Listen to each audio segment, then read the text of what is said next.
Des planeurs allemands survolent Vassieux. Les soldats envahissent le terrain. La surprise est totale. Les résistants se battent avec courage. L'ennemi est supérieur en nombre et en armes.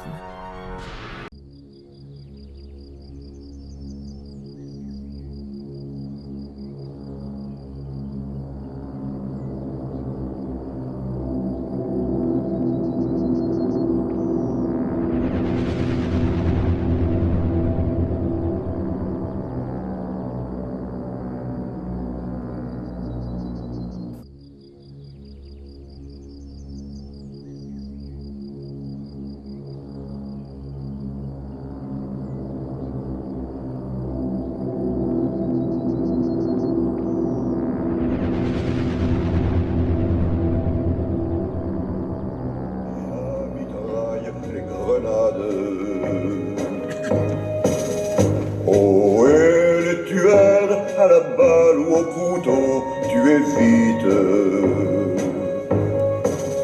Oh, et saboteur, attention à ton fardeau, dynamite. C'est nous qui brisons les barreaux des prisons pour nos frères.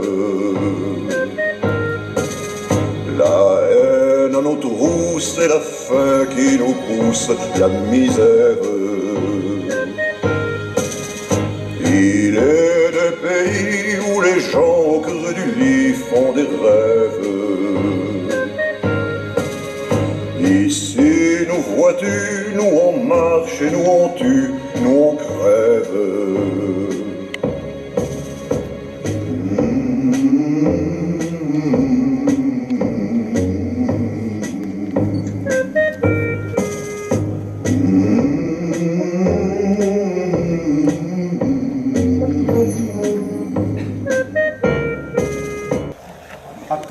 Repos.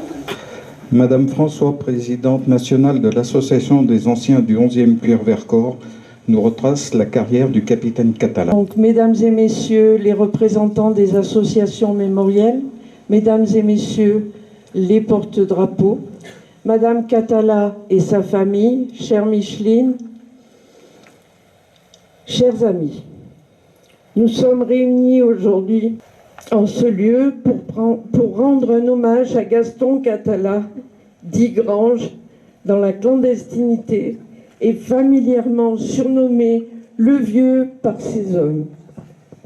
Gaston Catala est né le 17 décembre 1918 à Noidans-les-Vesoul, dans le 70. La famille Catala s'installe à Domaine où Gaston y passe son enfance. Appelé avec la classe 38, il s'engage pour 4 ans au 6e BCA où il est nommé caporal en 1939.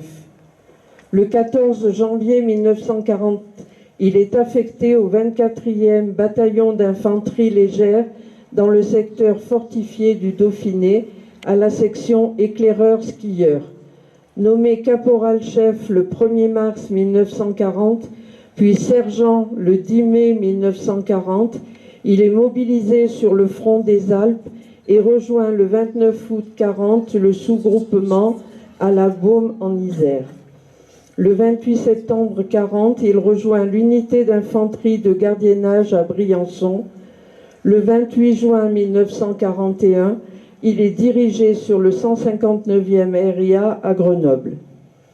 Le 16 juillet 1941, il se porte volontaire pour la Syrie et est affecté au 33e bataillon de marche coloniale, mais la dissolution de ce dernier intervient le 20 juillet 1941.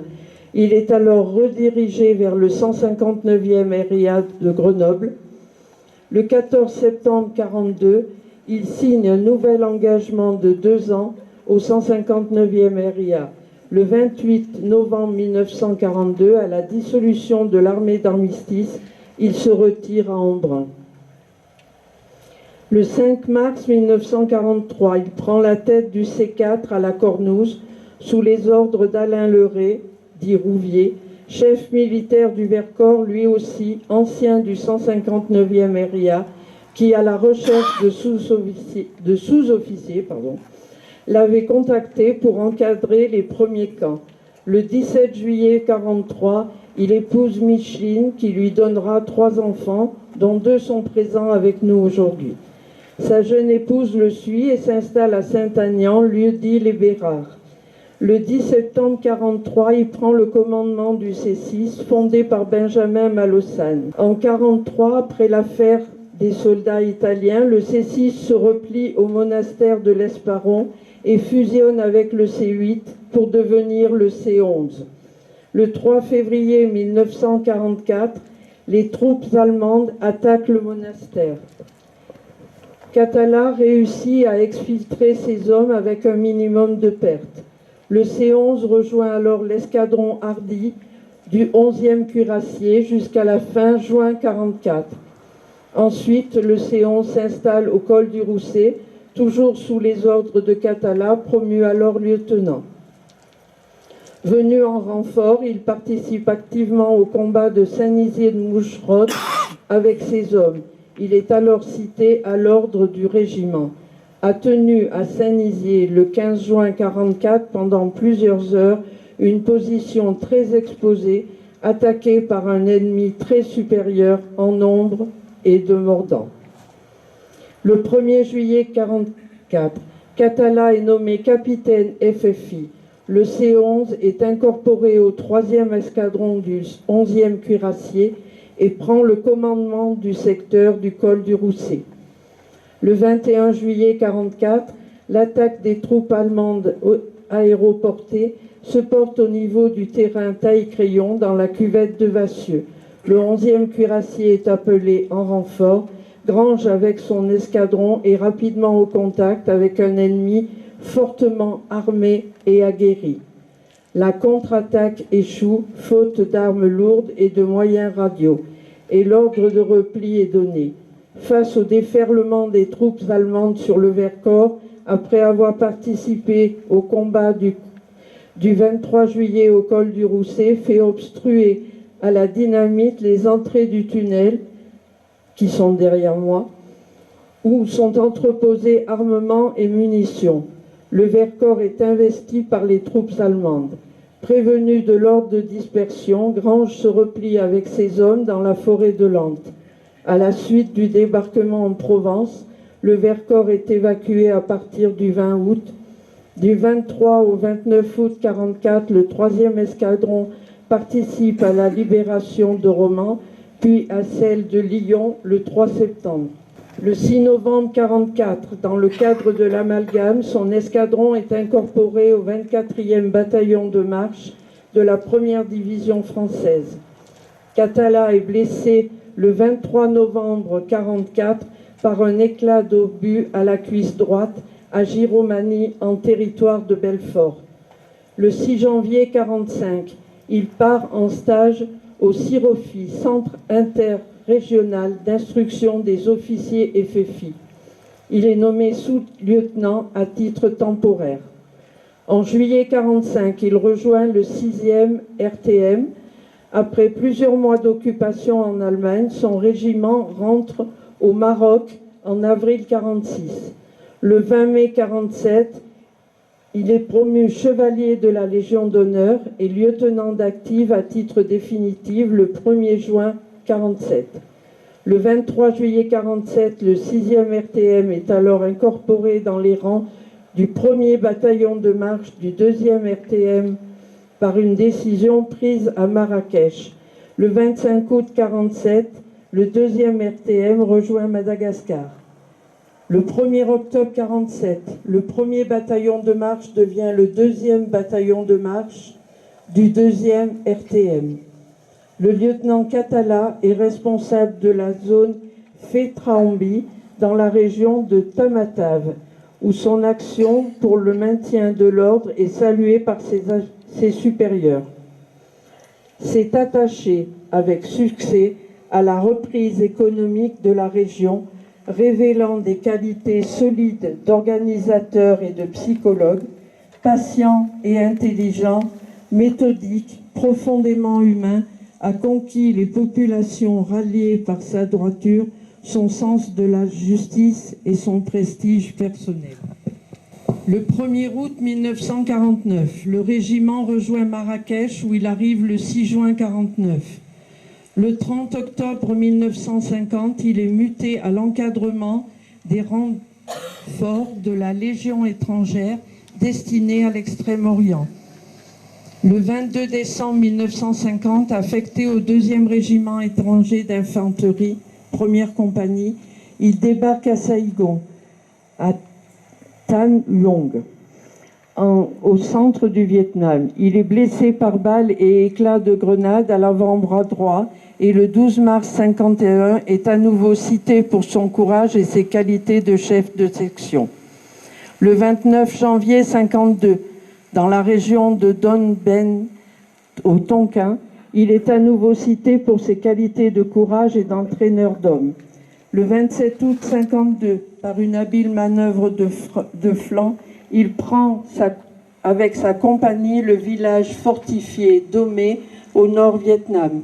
Le 4 août 1952, il confirme ses qualités manœuvrières à Xuang Bien, nord Vietnam, où il inflige d'importantes pertes en hommes et en matériel aux forces ennemies. Le 2 décembre 1952, il est chargé d'établir une tête de pont sur le fleuve Rouge dans la région de Phu Tho, nord-Vietnam. Sa compagnie parvient à prendre pied sur l'autre rive du fleuve et à s'y maintenir, repoussant les attaques rebelles, permettant le débarquement sans dommage des autres unités du bataillon et la réussite de l'opération. Le 10 février 1953, il débarque à Oran. Il est affecté au 4e régiment d'infanterie étranger à Meknès. Il rejoint son corps le 20 mai 1953 après un congé de fin de séjour. Le 2 avril 1954, il est promu capitaine et prend le commandement de la 2e compagnie du 4e REI. Le 24 août 1954, il est élevé au grade d'officier de la Légion d'honneur pour ses services exceptionnels de guerre en Extrême-Orient. Le 1er novembre 1956, Katala est muté au 3e régiment de tirailleurs algériens et s'embarque pour Philippeville. Il est affecté au 11e bataillon du 7e régiment de tirailleurs algériens et devient, à la suite d'une directive ministérielle, le 20 novembre 1957, le 11e bataillon de tirailleurs. Le 1er septembre 1959, il est affecté au 13e régiment de tirailleurs et passe la frontière au titre des forces françaises en Allemagne et prend ses fonctions d'adjoint au commandement de l'état-major tactique. Le 28 août 1961, il est muté au 23e régiment d'infanterie en Algérie. Le 31 décembre 1961, il prend le commandement du sous-quartier de Katina. Le 30 octobre 1962, il rejoint le 24e bataillon de chasseurs alpins comme directeur du bureau d'instruction du 25e BCA. Le 1er mai 1963, à son retour en métropole, il rejoint l'état-major de la subdivision de l'Ardèche. Le 15 mai 1964, à sa demande, il est rayé des cadres et des contrôles de l'armée d'active et se retire à La Turbie dans les Alpes-Maritimes, où il décède le 31 octobre 1994. Ses cendres ont été dispersées par sa famille et ses anciens compagnons du Vercors près de l'entrée sud de l'ancien tunnel du Rousset. Drapeau, garde à vous.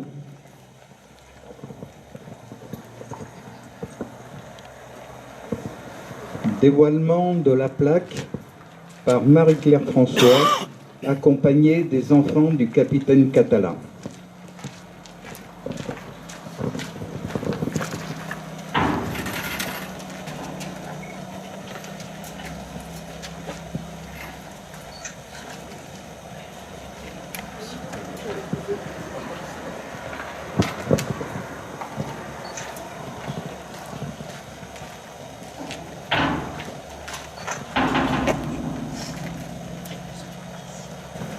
Nous allons procéder au dépôt des gerbes.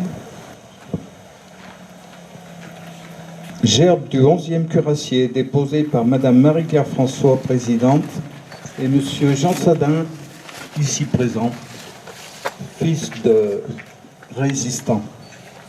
Un des hommes de Catala. Un des hommes de Catala, dit pédago.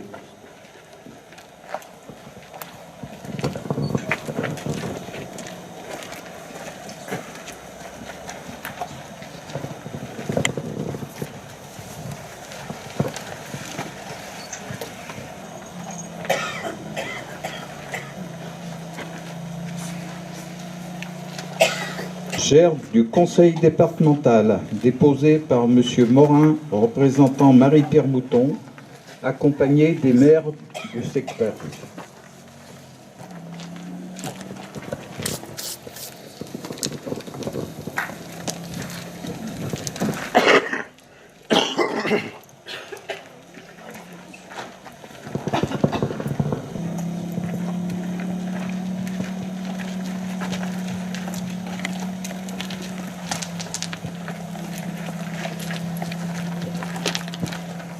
Nous respectons une minute de silence.